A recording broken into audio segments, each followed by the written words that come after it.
할렐루야. 9월 4일 금요일 목성 말씀을 시작하겠습니다. 자신을 위하여.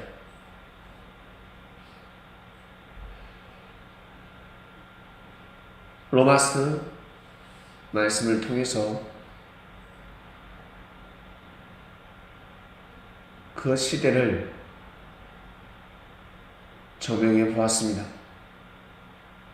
사나 죽으나 주의 끝이다.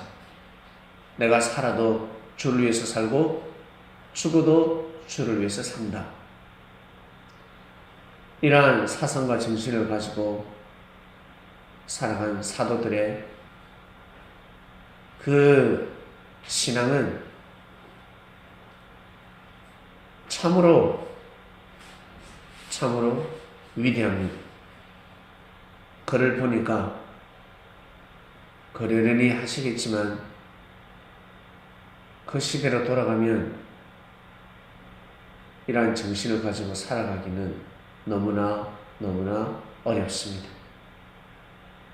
죽음이 왔다 갔다 하는 시대라였습니다. 이 시대에 죽음이 왔다 갔다 하지 않는데 좀 힘들면 어떻습니까? 먹고 살기만 힘들어도 돌아서 버립니다. 그리고 남자 따라서 여자 따라서 장가 간다고 시집 간다고 사업하러 간다고 가버립니다. 근데 목숨을 걸고 주를 쫓았다.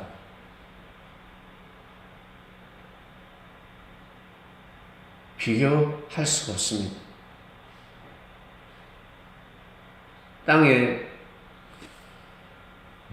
나무가 식물이 자랐습니다. 당연한 겁니다.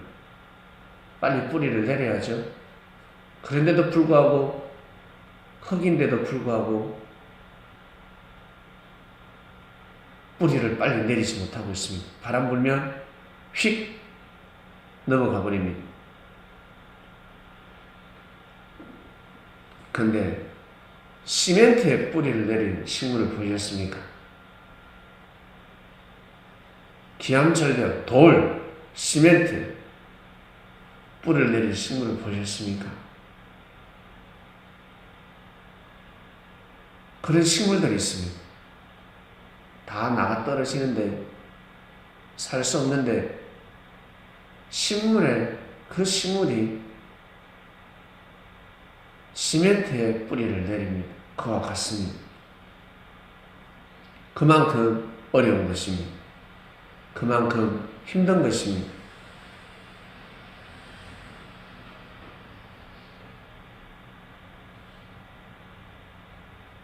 우리는 어떤 마음으로 이 시대를 살아가느냐? 그것은 자신밖에 모릅니다. 아무도 모릅니다. 우리가 어떤 마음을 가지고 2020년 이 시대의 삶을 살아가느냐?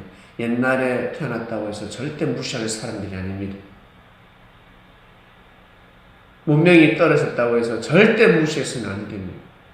다음 생에 가면 컴퓨터, 스마트폰, 자동차 다 필요 없습니다. 다 필요 없는 세상이 펼쳐져 있습니다. 필요할 것 같아요? 비행기가 필요할 것 같습니까? 가보시면 알게 됩니다.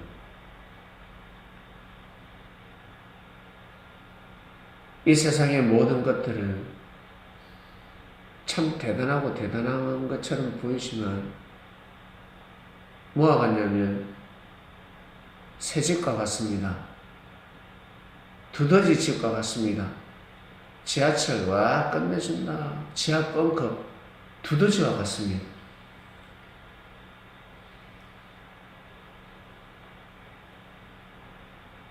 그리고 개미집, 벌집하고 같습니다.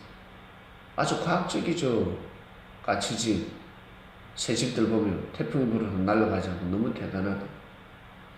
아주 과학적이고 참 대단하지만 여러분 새집에 살 수 있습니까? 두더지 집에 살 자신이 있습니까? 하루 이틀이지. 이 세상의 모든 것은 다음 세계와 비교할 수가 없습니다. 근데 사람들은 이 세상의 모든 것에 목을 매이고 있습니다.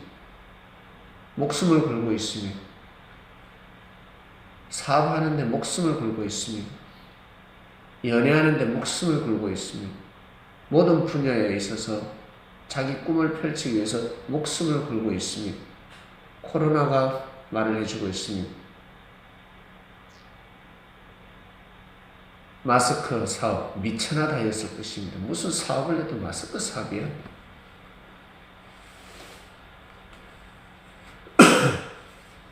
무슨 마스크 사업을 해?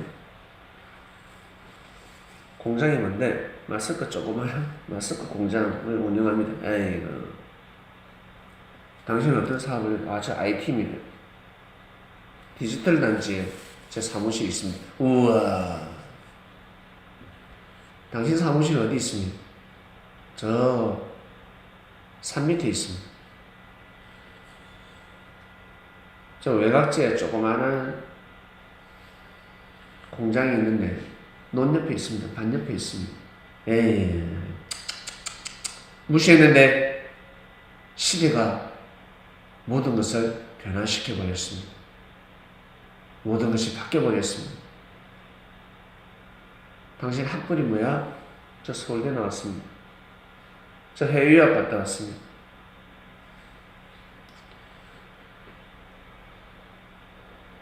근데 코로나에 걸렸어. 만나기 싫습니다. 만나지 않습니다.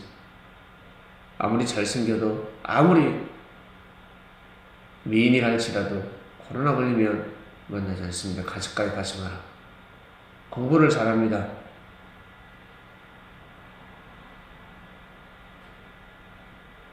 친구로 사귀게 할 수 없습니다.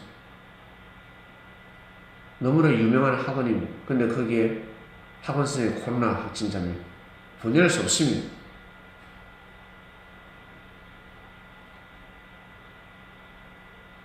오직 아니 다 중요하지만 그래도 제일 중요한 것이 바로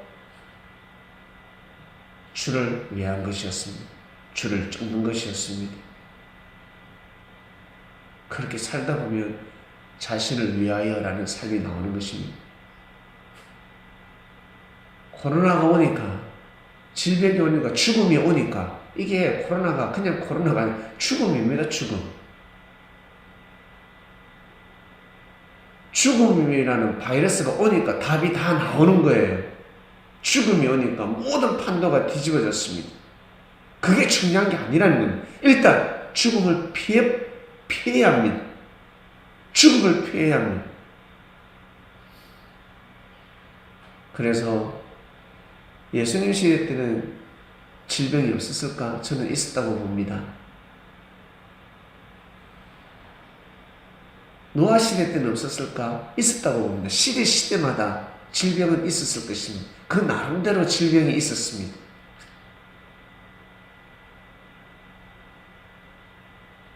영적 질병이 없었겠습니까? 태초부터 있었겠지요. 그러나 말씀이 있는 곳에, 하나님의 뜻이 있는 곳에, 그리고 주를 쫓는 자들, 코로나라는 것은 없었지만 이미 여태 진짜 귀한 삶을 살아간 것입니다. 코로나가 있어야 그렇게 사는 것이 아니라 이미 코로나가 터지기 전부터 그러한 삶을 살아간 것입니다. 먼저 쫓을 것을 쫓고, 내 꿈도 중요하고 내 가족도 중요하지만 주를 위한 것이 더 중요하다는 것입니다. 네 부모나 네 자식보다, 아니 나보다 네 부모를, 네 자식을 더 사랑하면 합당치 않다 했습니다. 하늘 앞에 합당치 않다. 우와, 이거 너무 심한 말씀 아닙니까? 너무 이기주의 말씀 아닙니까? 저 뭔가 안 맞는 말씀인 것 같아요. 아니 사랑하는 사람을 더 사랑하지, 내 자식을 더 사랑하지, 어떻게 예수님을 더 사랑할 수가 있냐? 그 시대에 토를 달 수가 있습니다. 그러나 예수님이 주라는 것을 알게 되면 네 자식을 사랑하는 것처럼 나도 좀 그리 사랑해봐라. 네 자식이 허물이 있고 부족하고 못나도 못 버리지 않냐? 네 사랑한 애인 어때? 허물이 눈에 안 보이지 지금? 다 좋지 않냐? 사랑에 빠져가지고. 근데 예수님은 그렇게 보지 못하고 있습니다. 조그만 자기 눈에 허물이 있고 뭔가 안 맞아, 뭔가 실족해, 팩 돌았습니다. 자기 자식은 그렇게 하지 못하고 자기 부모는 그렇게 하지 못하면서 부모가 물질을 가지고 있습니다. 물질이 없습니다. 재산이 없습니다. 자식들이 함부로 할 수 있습니다. 그 부모는 능력이 없습니다. 근데 그 부모의 능력은 무엇입니까? 자기를 여기까지 키워줬다는 것, 나를 태어나게 하고 나를 키워주고 나를 길러준 것입니다. 그것이 능력입니다. 그것이 어마어마한 능력입니다. 그것도 모르고 물질만 보고 있죠. 며느리, 사위, 물질 없는 부모 무시할 수 있습니다. 이 맛이 간 인생입니다. 정신이 없습니다. 부모가 물질을 많이 가지고 있습니다. 시시콜콜 무시할 수 있을 것 같아요? 못합니다. 절대 못합니다. 근데 왜 예수님을 왜 무시해? 함부로 대하고. 그렇게 대하지 말라는 것입니다. 네 부모를 그렇게 잘 대하듯이 네 자식을 그렇게 귀하게 여기듯이 3대 독자 얼마나 귀합니까? 네 자식을 그렇게 귀하게 여기듯이 나를 그리 여기야 되지 않겠냐? 라는 말씀입니다. 너희 자식들, 부모들 다 버리고 나를 더 귀하게 여기라. 그 뜻이 아니라 그와 같이 그러하다. 여러분, 자신을 위하여라는 말씀입니다. 여러분 자신을 위해서 뿌리를 빨리 내려야 합니다. 태풍 오기 전에, 여러분 태풍 오기 전에 뭐랄까 피해를 최소한 줄여야 되지 않겠습니까? 그냥 태풍 와, 뭐 괜찮겠지, 창문 열어놓고 자면 되겠습니까? 다 날아가게. 베란다 세제가 휙 날아가 볼 수가 있습니다. 없어질 수가 있습니다. 그처럼 뿌리를 내릴 때 빨리 내려야 합니다. 때에 맞춰서, 하나님이 때에 맞춰서 주를 만나게 하였으니 빨리 뿌리를 내려야 합니다. 그러지 않으면 바람 휙 불면 진짜 자신을 위한 삶을 못 살아가게 됩니다. 자신을 위하여가 아니라 누굴 위하여? 사단을 위하여. 주를 위하여, 하나님을 위하여가 아니라 사단을 위하여, 사단의 뜻을 이루기 위하여 라는 삶이 될 수도 있습니다. 하나님 아버지 감사합니다. 우리는 주를 위하여 삶을 살고자 합니다. 알고 보니 자신을 위하여다. 그냥 느껴집니다. 맞구나. 주를 위하여 사는 것이 결국 나 자신을 위하여 사는 것이구나. 주를 위하여, 뜻을 위하여 살지 못하니까 삶이 그렇게 살아왔구나. 다시는 살기 싫은데 또 주를 위해서 살지 못하면 다시 살기 싫은 삶으로 돌아가서 그 중심에 서서 살아갈 수밖에 없는 인생, 인류는 그렇게 살아왔고 또 살아가고 있습니다. 그리스도인들 빨리 뿌리 내려서 저희들은 그러한 삶을 살지 않게 하여 주시옵소서. 영원히 주를 따르길 원합나이다. 그것이 영원히 자신을 위한 삶이 되어버립니다. 저희들에게 그 답을 주셨습니다. 오늘도 귀한 삶을 살게 해주시옵소서. 예수님의 이름으로 기도드립니다. 아멘.